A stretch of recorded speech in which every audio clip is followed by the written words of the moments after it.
Hoje nós queremos abordar, principalmente hoje, esses dias da semana, a respeito do que o Espírito Santo faz em nós, né? Consequentemente, fazendo em nós, ele vai poder fazer através de nós, no momento que nós abrimos, ou seja, o nosso coração, o nosso ser, né, para a ação do Espírito Santo. Então nós chamamos e denominamos isso de janelas da alma, são a ação, permitimos a ação do Espírito Santo em nossas vidas. Mas para que isso a gente tenha esse entendimento, a gente precisa entender e saber o que o Espírito Santo faz em nós, já revelado nas Escrituras, né? E nós temos um texto básico que nós queremos trabalhar em cima dele, que o pastor Guerra vai ler, que está lá em João. E nós queremos, a partir então desse texto, a gente abordar esses aspectos, trazendo para o contexto então de restauração, de cura, né? Para que a gente possa experimentar esse agir sobrenatural do Espírito Santo nas nossas vidas. Amém. João 16 fala sobre o Espírito Santo, o Consolador. Tenho-vos dito essas coisas para que vos não escandalizeis. Expulsar-vos-ão da sinagoga, vem mesmo a hora em que qualquer que vos matar cuidará fazer um serviço a Deus. Isso vos farão porque não conheceram ao Pai nem a mim. Mas tenho-vos dito isso a fim de que, quando chegar aquela hora, vós lembreis que já vô-lo tinha dito. E eu não vos disse isso desde o princípio, porque estava convosco. E agora vou para aquele que me enviou, e nenhum de vós me pergunta para onde vais. Antes, porque isso vos tenho dito, o vosso coração se encheu de tristeza. Todavia, digo-vos a verdade, que vos convém que eu vá, porque se eu não for, o Consolador não virá a vós. Mas quando eu for, vó-lo enviarei. E quando ele vier, converterá o mundo do pecado, da justiça e do juízo. Exatamente. Então, dentro desse texto, a gente ele traz vários aspectos, né, a respeito do Senhor, o Consolador, e a questão do Espírito Santo quando ele vier. Então, que ele já veio, né, está aqui, habita em nós. Então, ele age, como diz o versículo 8, 16:8, que ele nos convence, então, do pecado, né, da justiça e do juízo, né? Então, são as três áreas que o Espírito Santo ele age nas nossas vidas. E como que ele é determinante nesse processo, né? Então, a primeira coisa que tem é que o Espírito Santo ele nos convence do pecado, né? Então, é esse agir do Espírito Santo que nós precisamos permitir que ele venha com naturalidade, com liberdade sobre nós, para que ele venha justamente revelar aquilo que está oculto, aquilo que está encoberto e principalmente o aspecto do pecado, né? E aí atingindo as outras áreas. Em Apocalipse aqui, fala sobre as igrejas, eu achei interessante, fala, quem tem ouvidos, ouça o que o Espírito diz às igrejas. Então a palavra vem pelo ouvir, né? E o Espírito Santo ele vem e convence a pessoa, né? Então ela tem que gerar no coração, tem que ser gerada. Uma coisa interessante, esse texto que o pastor Guerra trouxe em Apocalipse, é repetido durante 7 vezes entre o capítulo 2 e 3 no livro de Apocalipse. Verdade. Então, nenhuma expressão é repetida tantas vezes e tão próximas umas das outras, como no caso dessa expressão, quem tem ouvidos ouça o que o Espírito diz às igrejas.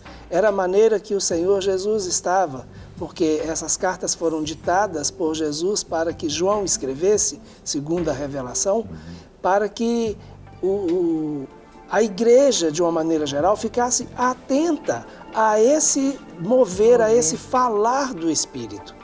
Quando a gente olha também no contexto de cura da alma, que é o nosso foco, quando nós pensamos na cura da alma, nós pensamos em um processo espiritual, porque a cura da alma ele tem que ser um processo espiritual. Apesar de termos algumas coisas que poderão ser tratadas apenas a nível de intelecto, mas a cura ela não acontece a nível de conhecimento e a nível de intelecto. Ela é uma experiência que nós temos a nível espiritual. Foi muito interessante, até com relação à primeira intervenção que a gente teve daquela telespectadora hoje, falando que ela teve o conhecimento, mas hoje ela está tendo dificuldade de viver, né? E de obedecer algumas coisas.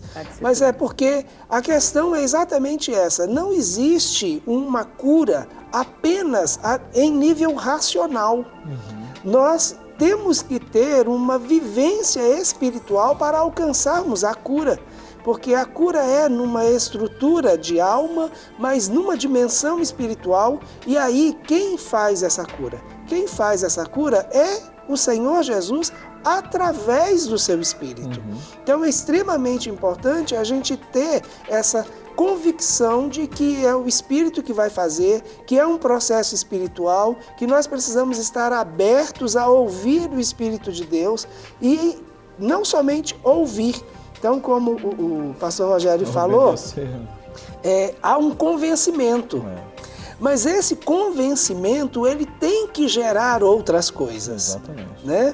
Então, mudanças exteriores, né? Também. Porque o texto de João fala, ele vai convencer do pecado, da justiça e do juízo. Então, esse convencimento do pecado é fazer com que a pessoa entenda, receba a revelação de que há uma situação de pecado. E que aquele pecado precisa ver a manifestação da justiça de Deus. Porque o pecado só vai poder ser rompido, só vai poder perder a sua força quando a verdadeira justiça, que é a justiça de Deus, manifestada em Cristo Jesus, ela vier.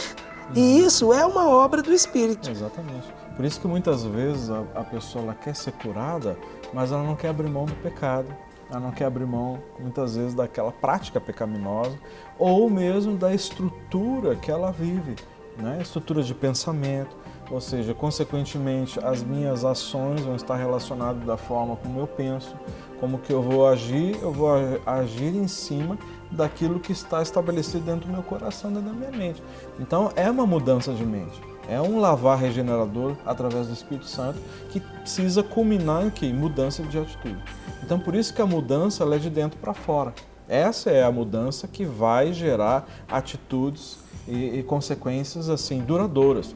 Não é o de fora para dentro. Não, então eu vou parar de fazer isso porque então aí eu vou ser melhor. Eu vou deixar de abandonar isso aqui porque aí a minha alma vai ser melhor.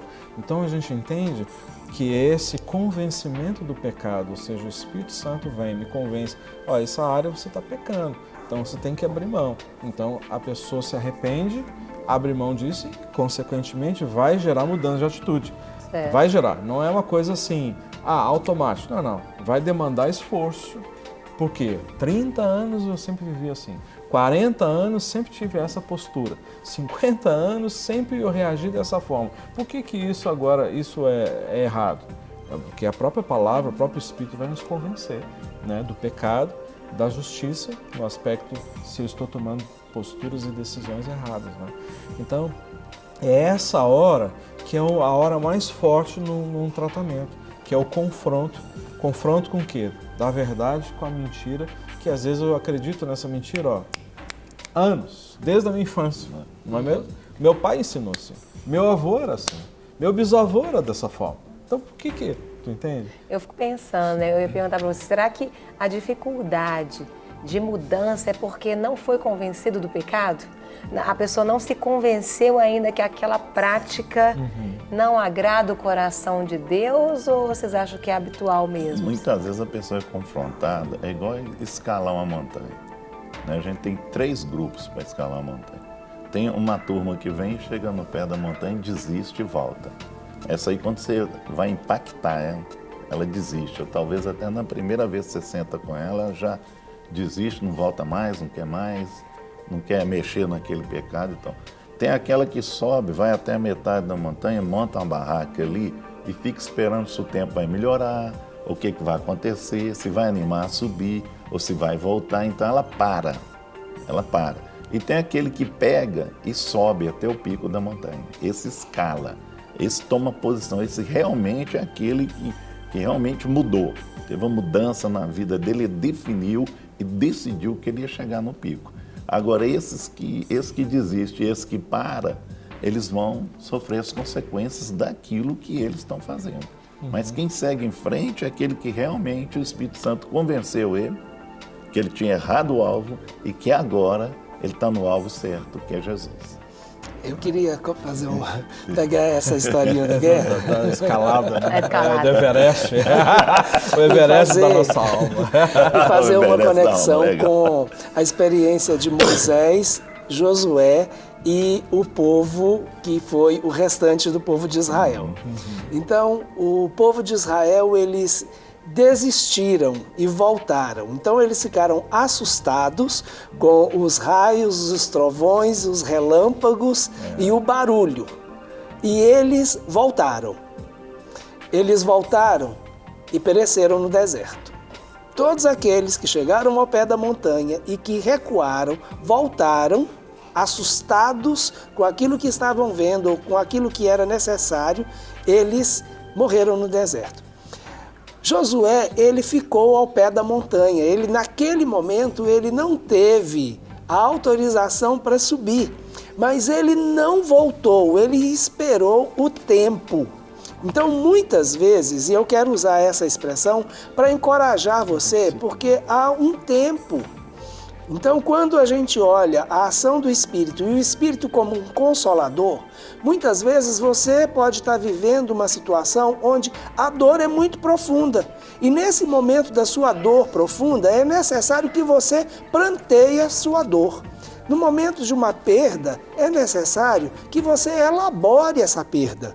Então, em determinados momentos para a cura, que a gente realmente precise entender que a gente não pode continuar subindo do jeito que estamos. Exatamente. Então há um determinado tempo onde a gente precisa ficar parado no pé da montanha. O que nós não podemos é voltar junto como a grande maioria. Então há uma escolha e o seu propósito é o topo. Só que naquele momento você não dá conta de ir até o topo. Não lhe foi aberto o caminho para o topo. Então fique aonde está, elabore sua perda, pranteie, faça aquilo que precisa ser feito até que no tempo certo você alcance o seu propósito. Exatamente. Josué, ele não subiu no topo da montanha, mas ele também não ficou no deserto. Ele alcançou a promessa do Senhor para ele. Agora, Moisés, ele viu o que olhos nenhum ainda tinham visto. Moisés, ele subiu a montanha e alcançou um nível de revelação, porque aquele era o tempo de Moisés. Moisés foi chamado pelo Senhor e ele estava pronto para ir até o topo da montanha. E eu não preciso te dizer que Moisés, para ficar pronto para subir o topo da montanha, ele também teve um período de 40 anos apacentando ovelhas no deserto. Então, cada um tem o seu tempo. E é importante você entender esse seu tempo. E o Espírito Santo, com essa ação consoladora dele, vai estabelecer dentro de você essa convicção. Diga-se passagem que foram 40 anos apacentando ovelha no deserto. No deserto.